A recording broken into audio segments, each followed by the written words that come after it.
Hello अस्सलाम वालेकुम viewers. आज हम इंटीग्रेशन के फार्मूलाज़ के बारे में बात करने जा रहे हैं। मैं आपको कम से कम 40 तक फार्मूलाज़ हैं मेरे पास लिखे हुए, मैं आपको वो अभी लिख के दूंगा और आप लोगों को इससे काफ़ी हेल्प मिलेगी क्योंकि आपकी बुक्स में सिंपल फार्मूलाज़ लिखे होते हैं, जबकि मैं आपको सिंपल फार्मूलाज़ नहीं दे रहा। ये ज़्यादा अच्छे तरीके से लिखे गए और इनमें आपको यकीनन ज़्यादा मदद मिलेगी बुक्स की बनिस्बत।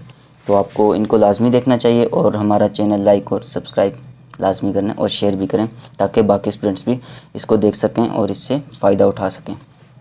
तो हम लिखने जा रहे हैं सबसे पहले इंटीग्रेशन फार्मूलाज हैं हमारे पास।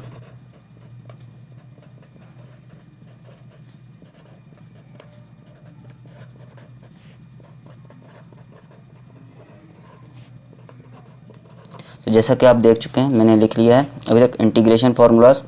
तो सबसे पहला फार्मूला जो सिंपल सा होता है वो हर बुक में यही होता है, जो एक कांस्टेंट होता है आपके पास। वो कांस्टेंट कैसे लिखा जाता है तो आपको पता होगा, आप इसको इस तरह लिख सकते हैं और फिर डायरेक्ट ये आप इसमें प्लस कांस्टेंट ही रहता है, कुछ भी कर लें। दूसरा फार्मूला जो इसके बाद आपके पास आएगा वो a raise to the power x and dx, this is equal to a raise to the power x divided by natural log of a। And condition इसकी ये होगी कि a जो हो वो 1 के इक्वल ना हो। अगर 1 के इक्वल होगा तो 1 की जितनी भी पावर ले लें आपको पता है कि वो 1 ही रहेगा, और a ग्रेटर देन 0 होना चाहिए, मतलब ये नेगेटिव नंबर भी कोई नहीं होना चाहिए और नेगेटिव होगा भी नहीं क्योंकि माइनस तो हमेशा बाहर ही रहता है। इसके बाद हम तीसरा फार्मूला लिखने जा रहे हैं। तीसरा फार्मूला है आपके पास साइन एक्स का। तो sine of x d x is equal to, आपने इसको क्या करना है, ये आपके पास हो जाएगा माइनस कॉज एक्स प्लस सी। एक कांस्टेंट होता है जो आपके पास कोई एरिया रह जाता है, क्योंकि इंटीग्रेशन और डिफरेंशिएशन बेसिकली एरिया पे डिपेंड करते हैं। तो आपके पास कोई भी एरिया होता है उसका जो आपके पास एरिया का कोई फ्रैक्शन पार्ट हम हमेशा कैलकुलेट नहीं कर सकते। तो जो हम कैलकुलेट नहीं कर सकते, ये इंडेफिनिट इंटेग्रल आपको नज़र आ रहा है ना, इसलिए हम इसको प्लस सी एक कांस्टेंट ऐड कर देते हैं। इसके बाद आपके पास आ जाएगा cos x d x, this is again equal to sine x, क्योंकि ये ऑलमोस्ट एक दूसरे के इक्विवेलेंट ही होते हैं और ये इंटीग्रेशन के फार्मूलाज जो होते हैं वो आपके पास डिफरेंशिएशन के बिल्कुल उलट हो रहे होते हैं आपके पास। इसके बाद आएगा secant square x d x. Secant square x d x आपके पास इक्वल है टेन ऑफ एक्स प्लस सी। अगर कहीं पे मैं सी ऐड नहीं भी करता तो आप लोगों ने लाजमी करना होगा, खासकर इनडेफिनिट इंटेग्रल में। डेफिनिट इंटेग्रल में आपकी ये पास ये कंडीशन अप्लाई नहीं होगी। फिर इसके बाद cosecant square x d x है और ये आपके पास होगा माइनस कॉट एक्स प्लस सी के। इसके बाद पाँचवा आपके पास जो फार्मूला है वो है सीकेंट एक्स डी एक्स, और सीकेंट एक्स आपको अच्छी तरह मालूम होना चाहिए कि सीकेंट एक्स आपके पास जो होगा ये आपके पास होगा natural log of mod of secant x plus ten x. आप इसको एक दूसरी तरह से भी हम लोग लिखते होते हैं और बुक में तकरीबन आंसर इस तरह दिया होता है, natural log of ten of x by two plus pi by 4। ये मैं फिर किसी दिन आपको इसकी वीडियो अलग से बना के दूंगा और इसको डिराइव करने का फॉर्मूला, क्योंकि कई बुक्स में आप लोगों को ये कहा जाता है कि आपने इस क्वेश्चन को, इस फार्मूला का ये आंसर आपका डायरेक्ट बन रहा होता है और आपने इसको इसमें कन्वर्ट करके बताना होता है। इससे कोई फ़र्क नहीं पड़ता कि आप यही फार्मूला दें ये दें, वो उनको सिर्फ आपका मेथड देखना होता है। अगर आपका मेथड बिल्कुल सही है तो आपको किसी किस्म का आपके क्वेश्चन पे ऑब्जेक्शन नहीं लगेगी। इसके बाद आपके पास सीकेंट एक्स टेन एक्स का formula, secant x tan x d x is equal to secant x plus C. सातवां फार्मूला जो आपके पास आएगा वो इसी तरह कोसिकेंट एक्स कॉट एक्स का है, और कोसिकेंट एक्स कॉट एक्स में ये कोसिकेंट है तो माइनस आ जाएगा, माइनस कॉट एक्स प्लस सी। आठवां फार्मूला आपको टेन एक्स का मिलेगा, और टेन एक्स में क्योंकि ऊपर साइन होता है और कॉस का जो डेरिवेटिव होता है वो माइनस साइन होना चाहिए, तो एक माइनस का साइन हम जब साथ लगाते हैं तो आपके पास ये minus natural log of cos x बनता है, जिसको आप लिखते हो natural log of secant x plus C. करते रहना खुद ही ऐड, आपने सिर्फ अभी इस पे ध्यान देना है कि आपके क्वेश्चन कैसे जा रहे हैं और आपने खाली फार्मूलाज पे फोकस करना है। अभी आपको लास्ट में वो इंपॉर्टेंट फार्मूलाज मिलेंगे जो कि ज़्यादा लेंथी वाले फार्मूलाज होते हैं और उनको हम डायरेक्ट भी अप्लाई करते हैं। आपको थर्ड ईयर फोर्थ ईयर में, आपको थर्ड ईयर तक तो टीचर कभी कभी कह देते हैं कि आपने डायरेक्ट अप्लाई नहीं करना, लेकिन लास्ट में वो जाके बोल देते हैं कि आपने डायरेक्ट अप्लाई करना है, तो उसके लिए स्टूडेंट्स के लिए काफ़ी आसानी हो जाती है उसमें। तो कोसिकेंट एक्स डी एक्स का जो आपके पास फार्मूला को बिल्कुल सेम इसी तरह होगा, एक natural log of cosecant x minus cot x, और आपके पास और क्या बनता है, natural log of tan x by two. तो ये देखें, ये आपके पास सिंपल कन्वर्जन है, आप इसको कन्वर्ट कर भी सकते हैं और मैं आपको इसको सिखा भी दूंगा इस दोनों को वापस एक और नई वीडियो बना के, जो कि होप सो जल्दी ही आ जाएगी। इसके बाद आपके पास हाइपरबोलिक के फार्मूले, उनके लिए हम अलग डेफिनेशन दे देते हैं। ये हाइपरबोलिक, हम हाइपरबोलिक की बात कर रहे थे। हाइपरबोलिक में हमारे पास ये भी पहला फार्मूला हाइपरबोलिक का आ जाएगा आपके पास। हाइपरबोलिक में तकरीबन माइनस का साइन नहीं होता, sine hyperbolic x d x this is equal to cos hyperbolic x. दूसरा, इसके बाद सबके दिमाग में यही होगा, cos hyperbolic x d x आ जाएगा, जिसको आप लिखेंगे sine hyperbolic x plus C add होता रहता है क्योंकि ये इनडेफिनिट इंटेग्रल है। इसके बाद आपके पास secant hyperbolic square x d x आता है, तकरीबन एक जैसे ही ये फॉर्मूले हैं, टेन हाइपरबोलिक एक्स।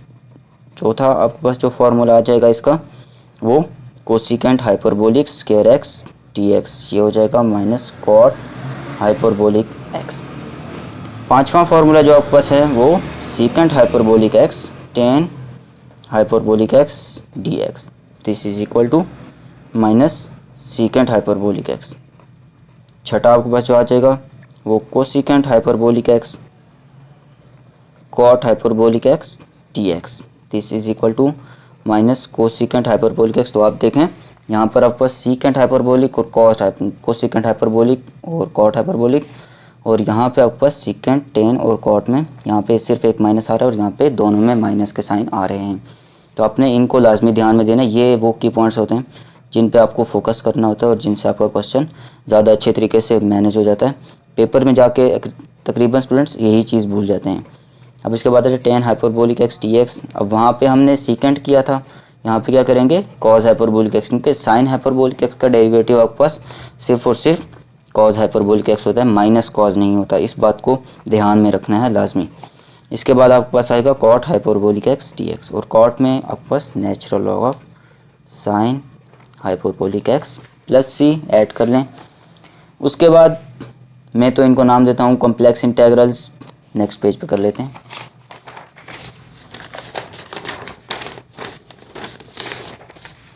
तो अब हम इस पेज पे कर लेते हैं कॉम्प्लेक्स इंटेग्रल्स।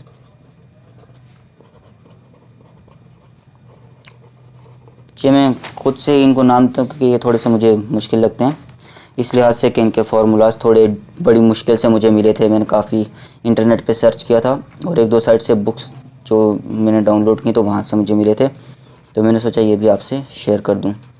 तो a square plus x square d x divided by a square plus x square, students को तकरीबन 1 प्लस एक्स स्क्वायर का क्वेश्चन करवाया जाता है। वहाँ पे अब 1 तो होता है लेकिन अब ये नहीं पता होता कि 1 को किस तरह इस्तेमाल करें, तो इसकी जगह ए जब आ जाएगा तब लिखेंगे 1 by a tan inverse x by a, this is the whole question. आपके पास पूरा फार्मूला बन गया। दूसरा पार्ट इसी तरह माइनस वाला D x divided by a square minus x square. तो अब यहाँ पे एक मैं ट्रिक अपनी जो मैं इस्तेमाल करता हूँ वो मैं आप लोगों को बता दूँगा, तो आप लोग उसको इस्तेमाल में जब लाएंगे तो आपको ये आसानी हो जाएगी कि आपने इस क्वेश्चन को, ये दो फार्मूले हैं जो बहुत ही ज़्यादा कंफ्यूजिंग होते हैं स्टूडेंट्स के लिए, ये वाले और x square minus a square. तो अब इसको आपने किस तरह करना है, क्योंकि ए प्लस एक्स और ए माइनस एक्स में स्टूडेंट हमेशा गलती कर जाता है।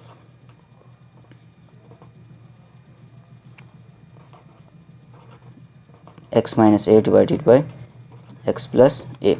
तो अब स्टूडेंट्स देखें क्या है यहाँ पर, a square minus x square, और हम तकरीबन जितने भी फार्मूले पढ़ते हैं, हम जो फार्मूले हम x square minus a square की हमें आदत होती है, तो यही x square minus a square आपका की पॉइंट है। X square minus a square को किस तरह लिख सकते हैं, x minus A into x plus a, तो बस यही एक्स माइनस ए, जब x square minus a square होगा तो एक्स माइनस ए ऊपर आ जाएगा।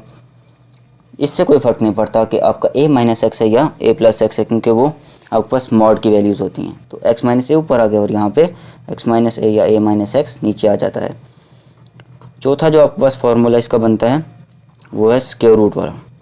T x divided by square root x square minus a square. इसके मुख्तलिफ सब्सटीट्यूशंस करते हैं। सब्सटीट्यूशंस करने के बाद आप डायरेक्ट भी इसको लिख सकते हैं cos hyperbolic inverse x by a और natural log of x plus square root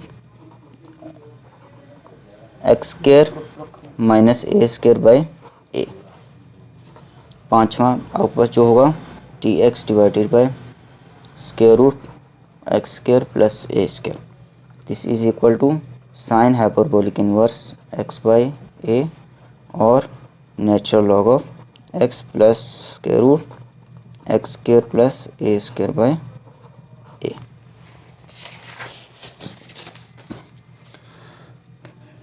अब थोड़े से ही फार्मूले रह गए।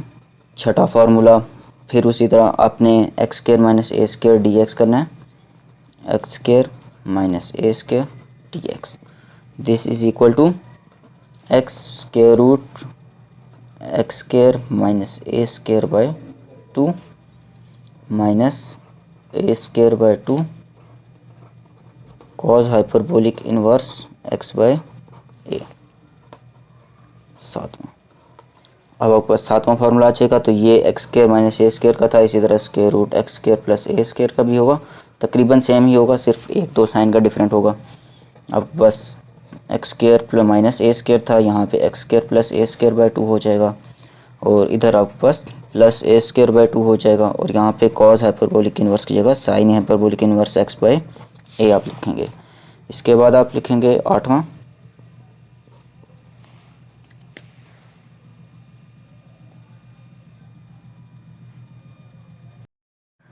फार्मूला जो हमारे पास है वो है d x divided by x square root x square plus a square.